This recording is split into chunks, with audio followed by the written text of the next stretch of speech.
I sought death when the lies that claimed to be life were too painfully exposed. There was no obvious salve or savior, and so I simply began to implode. So that one was actually me. That was something that came to me this morning, and I just had to share it with you. And you know what? I didn't even bother to shower first because I want this to be a message to you that you don't have to go on a wellness retreat to heal, to get insights. They can come to you right here and now on a Sunday morning in your pajamas. And that's exactly what happened. And so you can engage in very powerful healing right here and now. And that quote that I read you, which is, I suppose, a little bit like a short poem, is all about what this episode is today. It is about those of us who have courted self-destruction, those of us who've intentionally sought out dangerous people and dangerous situations, death, what I call death. My definition of death is not the physical act of dying, it is destruction. It is intentionally putting ourselves in harmful or self-destructive situations because, as I read in my quote, everything that claimed to be life failed us. So we feel that we have no option. If you've ever struggled with self-destruction and the shame that comes with that, this episode is for you. I'm going to share with you some things that might just give you some relief from that shame you carry from self-destruction. Or maybe you are in the midst of some self-destruction. You're in a relationship, you're in a job, you're in a community. Maybe it's your friends. Maybe you have shitty friends that are pulling you into self-destructive tendencies. Maybe you're in the midst of that, or maybe you've freed yourself, but you're still carrying the residue, the painful, traumatic residue of that. Today, in this episode, it's your ticket to freedom. I'm going to give you the tools to help walk you through that and teach you how to use the very weapons that you used to kind of turn on yourself as hammers and nails. And man, I wish I knew more about how to physically build a building, but I don't. But the weapons that you used to use to destroy yourself are going to become the very things that help you build something life-giving for yourself and others. That's what this episode is about today. And eventually I'll learn how to make a clearer, analogy with building things, but you get my point, okay? So let's talk about this quote. Let's talk about this business that came to me this morning. I sought death when the lies that claimed to be life were too painfully exposed. There was no obvious salve or savior, so I simply began to implode. Those of us that find ourselves in self-destructive situations, and what I mean by self-destructive is like, you're in a toxic relationship. You know that you're probably drinking too much to numb things. You know that this friend group that you're in is really just a distraction. They're people who are also running from things. And so when you hang out with them, you can just focus on the thrill of the moment and you don't really have to face what's bothering you. Those are just some examples of self-destructive things, things that you know aren't good for you, things that you know are toxic for you, but you're engaging with them anyway because you already tried what you were prescribed. And by that, I mean the life that you were supposed to live.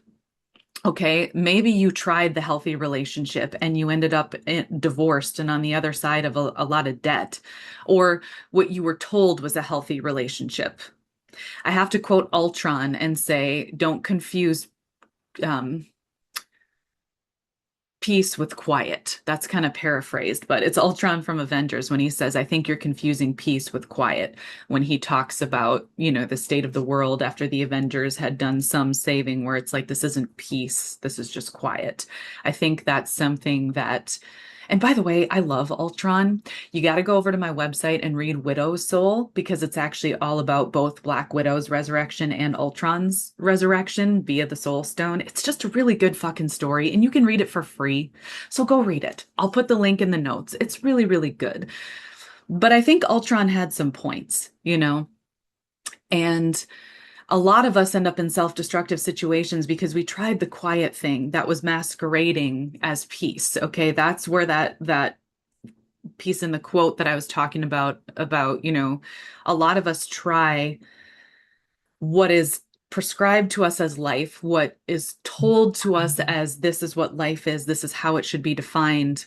And then when it inevitably fails, it's like, well, then I must fail. The system appears to be working for everybody else, but not me. So I must be the problem. I must deserve death. I must deserve things that are lower than life because this thing, this materialism, this relationship, this religion that people told me is supposed to be life-giving is not life-giving. At least not for me. And because of the masks that other people wear, you feel like, okay, well, they seem happy. They seem at peace. It seems to be working out for them. I guess I must be the problem. Well, maybe this dangerous activity has the answer. If you've ever been destructive, it's probably not all your fault. Now, I know just the very phrase self-destructive. Yes, we have a hand in it. We are agents of free will, but we can't ignore the fact that we all influence each other's energy and that many of us who just did what we were told, followed the religion, got the job, got the relationship, got the house, like many of us who did that and it failed us, you know, tend to think like, well, it's my fault. Maybe it's actually the fault of a broken system. And so the solution to this that I'm here to kind of also share with you, because no surprise, part of the reason these insights came to me is because of another recurring nightmare. So the solution to this is to work with our wounds. And that's what I'm going to talk about next, how we work with our wounds. Rather than just getting to this, achievement finish line, this is about working with our wounds. And I know I've had a couple episodes about wounds, but each one addresses a different layer of this. Because something I can tell you about education is that it's not meant to be achievement based of like, okay, I've learned this one thing, I've arrived here, now I've got it, now it's clear. It's not meant to be like that. Education is meant to be a journey. It's meant, and here's the encouraging thing, because as someone who's very intense and just wants to get to the finish line, like I can relate to, no, I just want to finish the project. I just want to understand. I was talking with my husband this morning about how frustrated I am when I can't understand something, when I don't have all the answers. And it was about this very dream that I'm about to tell you about. I get angry when I can't just understand, when something isn't immediately clear to me. It drives me crazy. And so I can relate if you're somebody that's like, oh, fuck the journey, man. Like, I just want to know. But I am learning the gifts of the journey. I'm learning that it's not just about dealing with the impatience till you get to the next thing. I'm learning about the capacity of human beings. I'm learning what we have the power to hold. I'm learning that we can have our wounds right here and our power right here, and that they work together in this mystical kind of circle and sphere, okay? And that says a lot about how powerful we are, that we can have a wound here and our power right here at the same time, next to each other, in one hand, and one thing in one hand, the other in the other hand for those who are on audio, okay? Our wounds and our power exist alongside us. And that doesn't mean you're meant to have eternal suffering.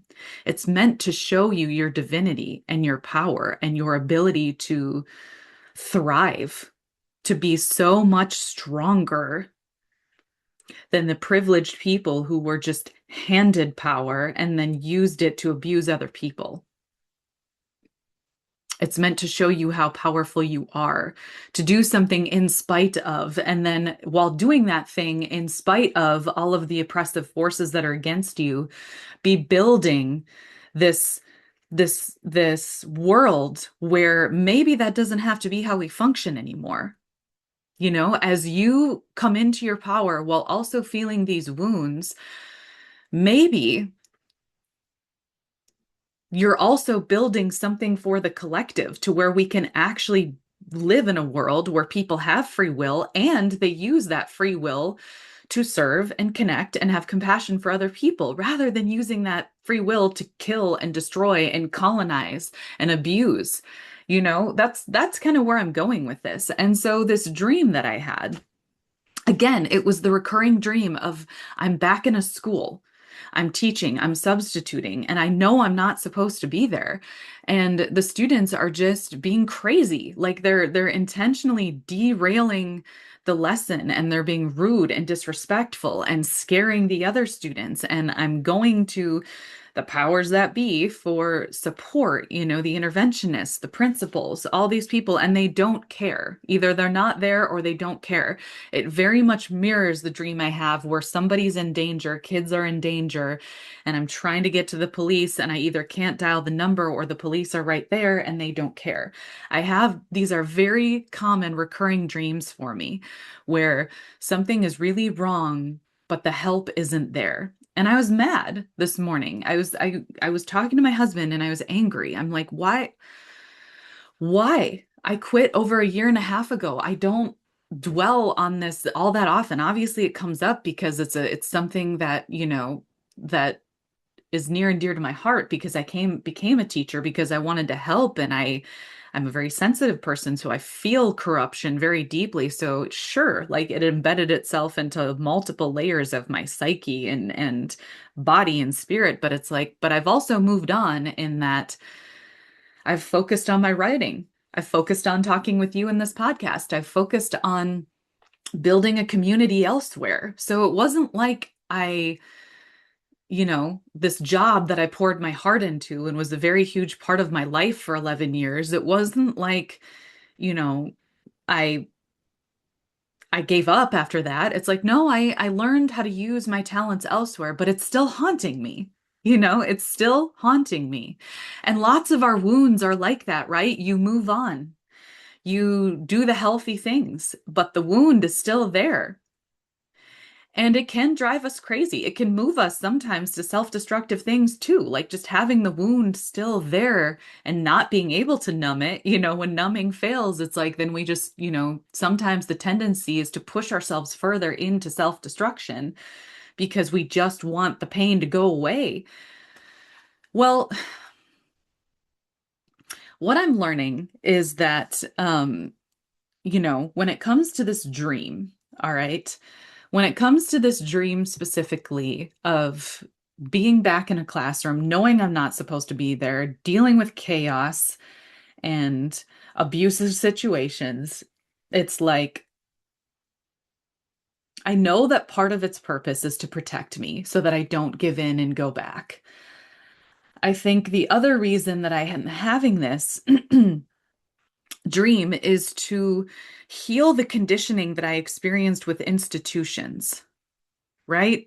Because especially here in the United States, we are conditioned to trust in institutions and to please those institutions. My husband has dealt with this in the corporate world too, as so many of us have. We're trained to be professional. We're trained to constantly people please these CEOs and these upper management and these people at the top who mismanage budgets and don't care about the people who are actually making the money and actually serving the populations. We're kind of at their mercy, yet we're taught to please them. We're taught to go to them. We're taught to be polite and give our 2 weeks notice when we want to go, to do the professional thing, even if we have not been treated in a professional manner. Same thing with a lot of our religious institutions. We are taught to cling to the structure, to cling to the policy, to cling to the outdated books as a form of safety. And this is what I mean, where when sometimes these things fail, sometimes these prescriptions fail, we think we're the problem because we're trained to think that we're the problem because we're treated like a number in a budget. We're treated like a sheep in a flock. We're treated like a unruly individual if we have a problem, disgruntled. Okay, that's a fun word, right? Disgruntled. We're trained to think that we're the problem if when these institutions inevitably fail us. And at least with Americans, the one of two routes they take is either typically becoming self-destructive or becoming a mask, where they numb themselves so much to all of the corruption and the failures that it's like, well, I don't care. And now I've become a monster too.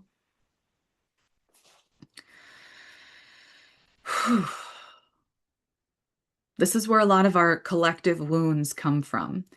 And these dreams have come to me because I think they are urging me to clear the conditioning that I've learned, to clear this people pleasing machine mentality that I've adopted, and to also point me towards being part of the change. This is what I mean about our wounds, the weapons that we've turned in that have been used against us that we then turn in on ourselves. Well, what if we flip those back out and build something bigger? I actually wrote another story about this too that you got to read. It's called Daenerys. It's on my website for free. And again, I wrote the story to kind of to because I believe Daenerys was done dirty in the way that Game of Thrones ended. She was this powerful, amazing character who they just did dirty, and no surprise, just like Widow's Soul, there's some resurrection themes in there. Daenerys comes back to life, but the specific part that I'm talking about is actually about Arya, right? Arya Stark, fan favorite. And there's this scene that's actually one of my favorites in the whole story that I wrote where she's building a castle out of dragon glass, and Drogon, Daenerys's dragon, is there and they actually become friends. And this is a spoiler alert, but it's so good that I have to tell you, as Arya is building this, she doesn't even know what she's building at first. She just has these tools, she's haunted. She has PTSD from killing the Night King and his being so close to his energy. And she has these weapons that were used and forged, to kill the Night King, which she did, but then they kind of became a source of PTSD for her.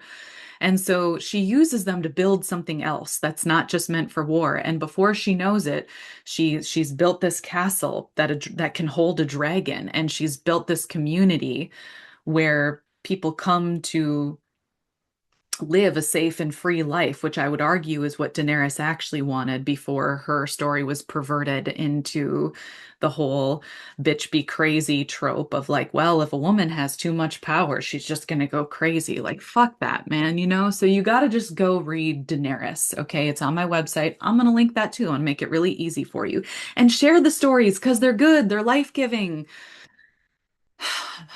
They remind people of their power, specifically women, but also people. Like I write male characters in a powerful way. I even fixed Bran, okay?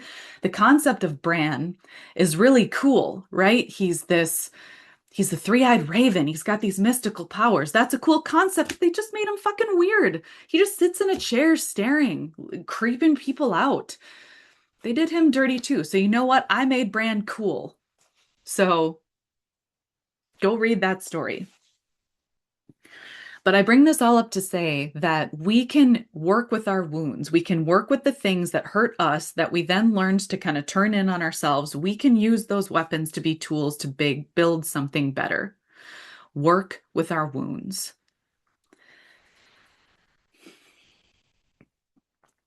And often this means we have to trust the process of the seed. We have to trust that, okay, I know that this is bothering me. I know that it starts sometimes with what we can't do. So, like for my dream, it's like these dreams bother me. I wake up feeling stressed and violated, and it's like, okay, this starts with what we can't do. It's like, I know I can never go back. I can never go back to serving an institution like that. And that's been part of my healing journey over the last year and a half, is that I've been able to detach and actually have the time and space to reflect on, okay, I can't ever do that again. I can never go back.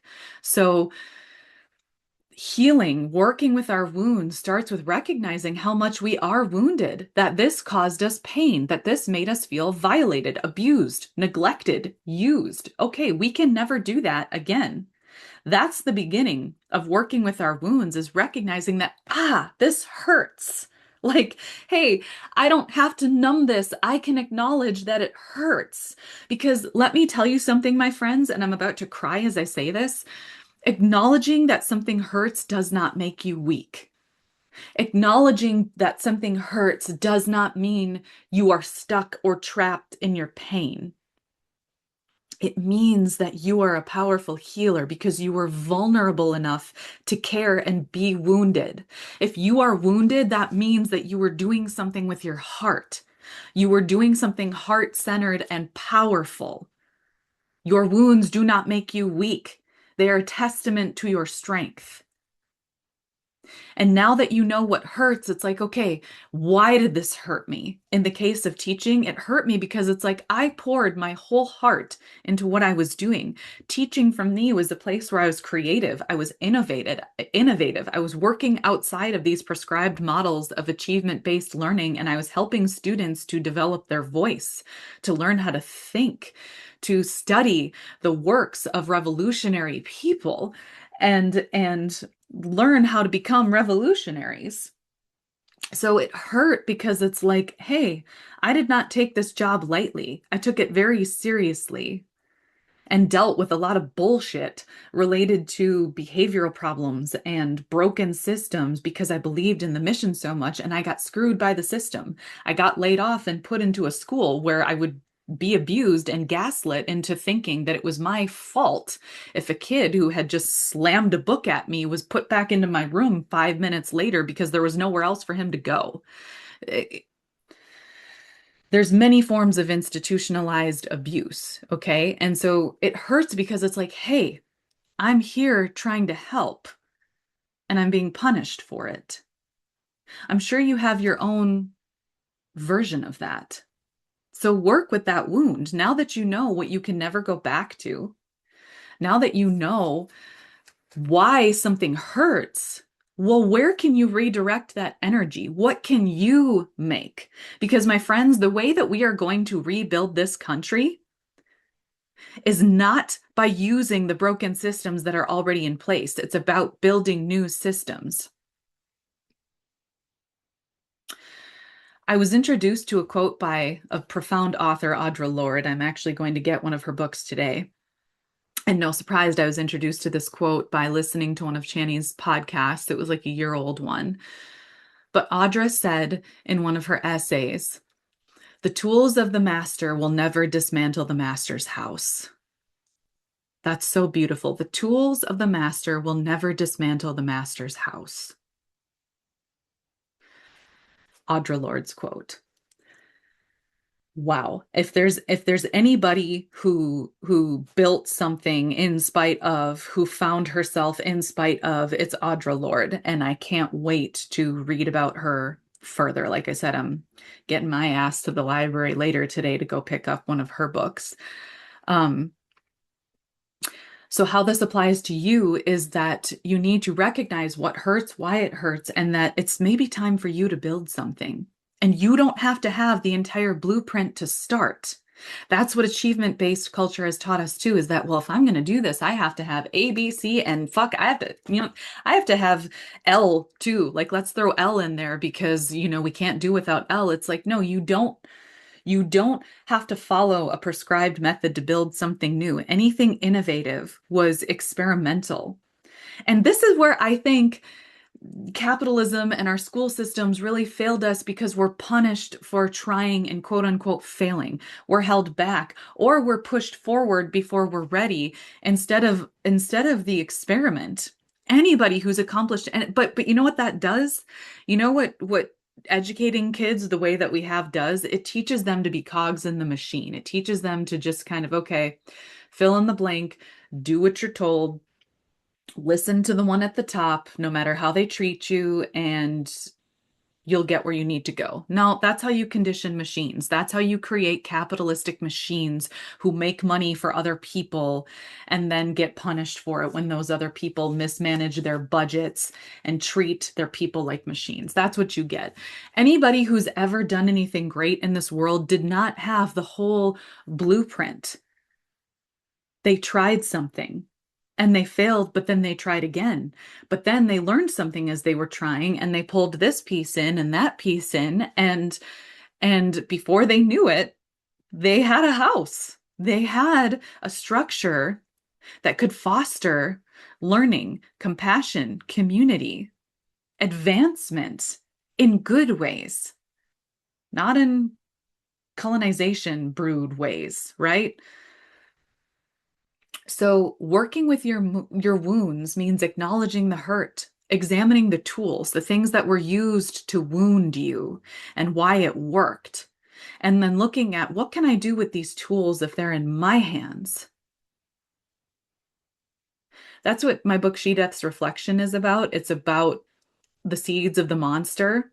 And the main character in She Death's Reflection is holding these chipped, broken, poisoned seeds that this She Death monster left because she's dealing, because that's often what happens with abusive people, right? We have to deal with their mess. And the hero in the story is working with these elemental, powerful figures that are saying the seeds are something else in your hands. You have the power to change the DNA of these seeds. So these poisonous things that were attempted to be planted by the abusive, narcissistic monsters of our time, they are something else in your hands. So, my friend, what is it that you need to pick up? The weapons, the poison seeds that have been used against you, what are they in your hands? Because you are the one with the magic. You are the one with the tools that can rebuild this place. You are. Give yourself the gift of acknowledging your wounds. Give yourself the gift of understanding why it hurts and work with it. It doesn't mean you're just impatiently waiting to feel perfect. It means you will know your own strength and what you can build, how strong you can become. The one cool thing about this dream that I had where there was this chaos going, I was stepping out into the hall to see if there was anybody who could help me with the chaos inside. And as I had half my body out in the hall in this dream and half my body in the classroom, I had one hand on the door to hold it open so that these students in the dream that were causing chaos couldn't shut it and wreak more havoc. There were several of them who kept trying to shut it, who were pulling on the door. And it took very little effort for me to hold it open with one hand. So it's like they're straining, they're pulling, but they can't shut the door. My one hand, you know, is holding it open. And as I speak to you now, I'm realizing that's because working with our wounds builds muscles. Enduring the pain and the intensity as we're working towards something stronger. It's literally the simple, like, analogy of working out. It's intense. You're holding a huge weight, but you are building something stronger, and it's you. And then you have that strength. You get to keep those muscles, and you get to go build something bigger with them. So I'm holding this door with very little effort, which means I still have a very powerful hand in the game. So even though I was used and abused by these systems too, I have built a strength that means they can't shut me out. As crazy as it is, they can't shut me out. I have the freedom to take these seeds, to take these weapons, and to build something new.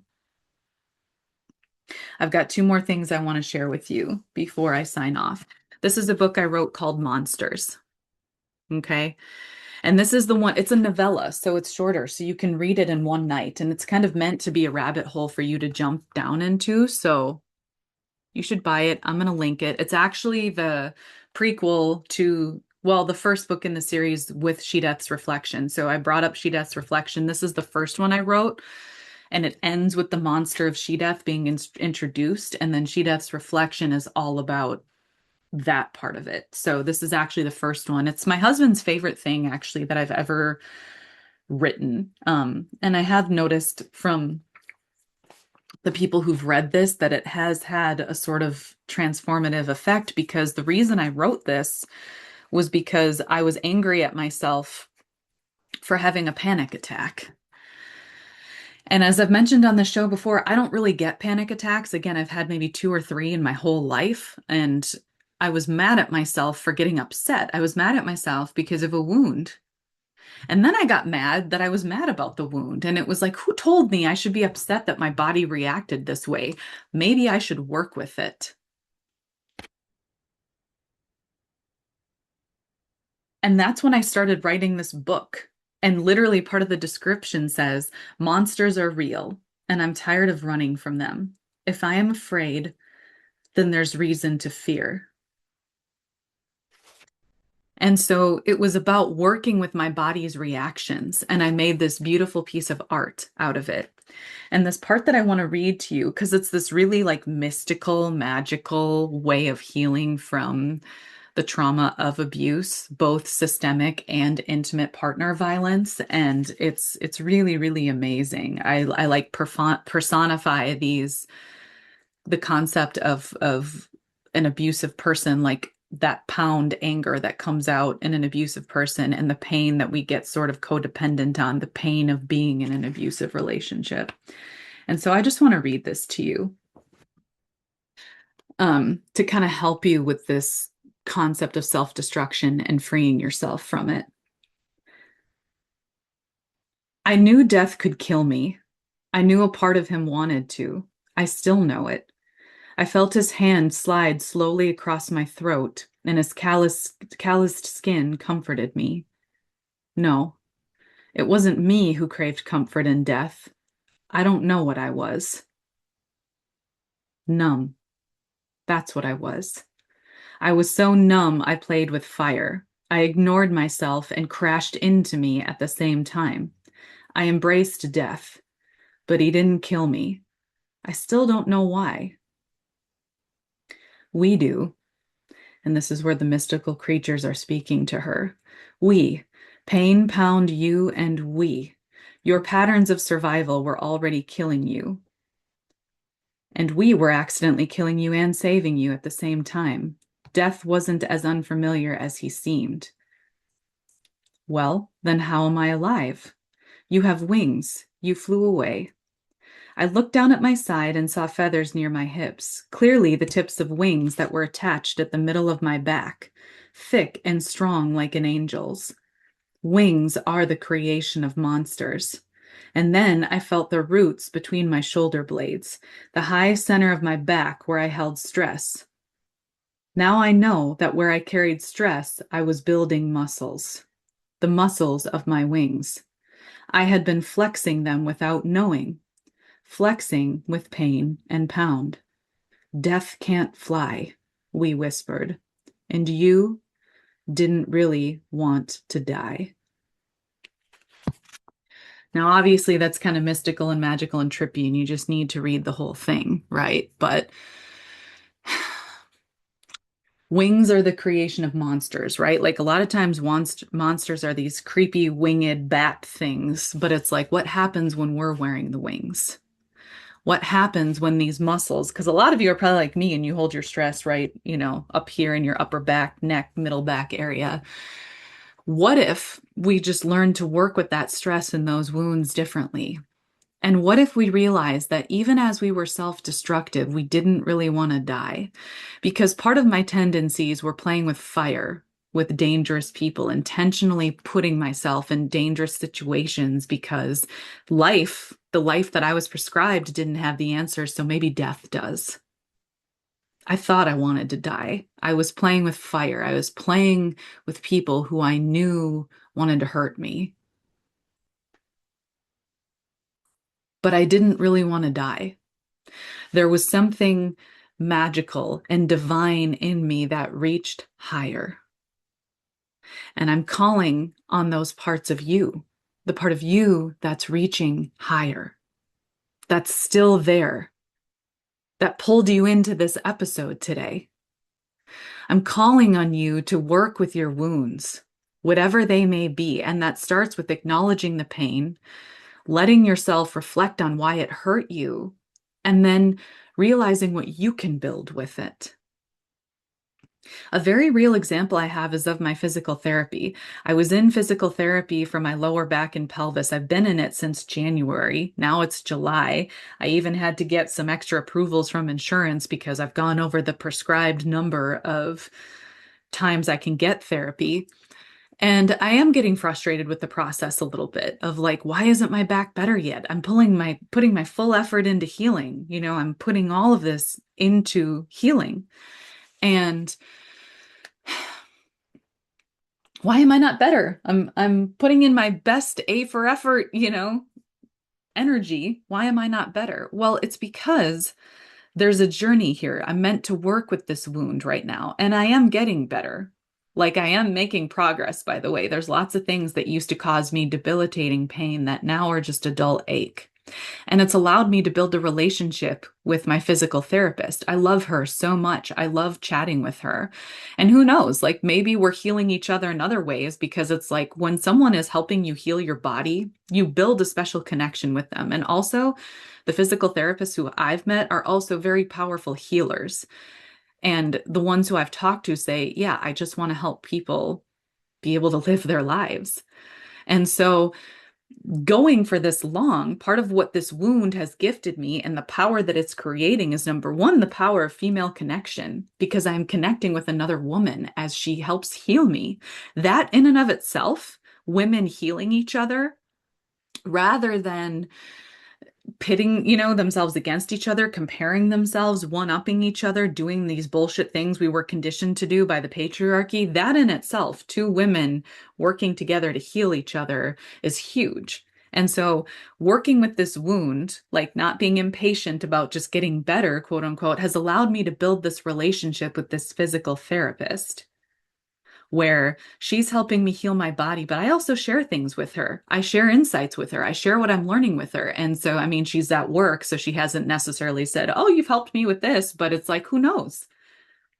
Maybe I am helping her. And something she's helping me with is now my jaw, right? I was going somewhere else for physical therapy, but when I brought this up to her, my back therapist, she said, "Well, you can try this method." And she had a method of healing my jaw um, that the other clinic didn't offer. And so by continuing to see her and work through these wounds, well, now she's helping me heal something else. And so that's part of the healing journey of working with our wounds is that when you intentionally heal something, you're making an effort to heal one thing, that opens you up to healing other things. It's this journey and it's this powerful one. And it's not about being done, it's about holistically, collectively reclaiming your power and your personal agency. It's taking ownership over your wounds and seeing where your power is there, what you can do with the seeds, what you can do with the weapons. And then it's teaching others to do the same. So, working with this wound in my back and these wounds in my jaw has helped me see how holistic healing can be. And it's helped me to build this connection with this healer. And while I'm at this clinic, I'm also interacting with the administrative assistant at the front, who's just fantastic. I love her. Like, I love chatting with her too. And so, finally, just me stepping into the act of healing my back has opened up this door to just working with healers and working with women and kind of rebuilding those connections that women have. Because what we do in our one-on-one interactions, what we do in our community does impact the collective. I can't emphasize enough that just because you are not getting the publicity that some of the bullies of our country have right now does not mean that what you do doesn't matter. What you do in your community matters. We all have to do this. The healing that you do on one-on-one situations matters. So work with your wounds, my friends. Work with them. And this can apply to so many different situations. It can be physical, but as you're hearing, the physical always connects to the emotional and the spiritual. But if you have a work wound, because so many of us do have work wounds because of the country that we live in and how it treats people as machines, as budgets, as whatever. And we have so many people, like so many of our money-making systems in this country are just designed so that the people at the top can do whatever they want, can serve their own hidden corrupt agendas to live their own version of escapism and numbness. Because that's what it is. Like, let's be real. How many corrupt CEOs have some type of mistress or mister, I guess if it's a female, CEO, I kind of just made up that word, but or have some kind of sketchy side thing that they're doing with their money, or use their money to buy the fucking Tesla truck or whatever it is. Because let's be honest, how many fucking just dicks have Tesla trucks? Wanda Sykes made a joke about that in her most recent like comedy special that it's just really funny. Like she's like, yeah, we those of you driving Tesla trucks, we hate you. We think you're a dick. And it is just a very dick thing to do. But the point is a lot of us have work wounds because of how we're treated. So maybe that's where your wound is. Maybe working with it is unplugging from it. Or if you can't, if you need that paycheck, allowing not numbing yourself anymore when you get home from work. If you have to stay in that environment for now, well, instead of coming home and numbing with a beer or going out to the bar and numbing with small talk or gossip, maybe go home and open up your journal. Maybe go home and light a candle. You know, these quote unquote small adjustments are the things that can help lead you to your freedom. It's a way of working with your wounds. So we do this by acknowledging that it hurts. Don't numb yourself anymore and work in time and space to be with the wound, to ask yourself what you really want, who you really are, what really gets your heart going, where your heart really is, the kind of positive change that you want to make. And over time, working with this pain will lead to you building something remarkable, both in who you are and something that helps the collective. That's what we need to do, my friends. And another really great way to do that is to share this podcast. You know, there's somebody who needs to hear it. And I'm also so grateful for those of you who keep coming back. I see you. And that's why I get so excited to come and talk, is because I know that you're going to listen. So thank you for listening. And as always, thanks for coming.